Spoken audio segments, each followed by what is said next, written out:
Всемогущий Аллах, Субхану ва Тааля, говорит в Коране: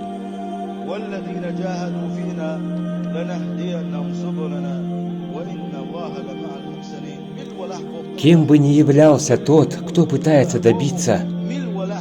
моего довольства и усердствует на этом, то есть укрепляя свой иман, поправляя свое положение перед Аллахом, избавляясь от всего того, чем бы Аллах был недоволен, поминая Аллаха и усердствуя в поклонении Ему, свят Он и возвышен, пытаясь быть одним из лучших Его рабов, тому Аллах, свят Он и велик, обещает и говорит: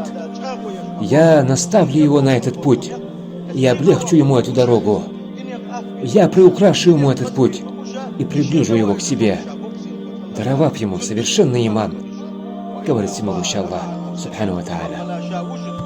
Воистину, я с благочестивыми.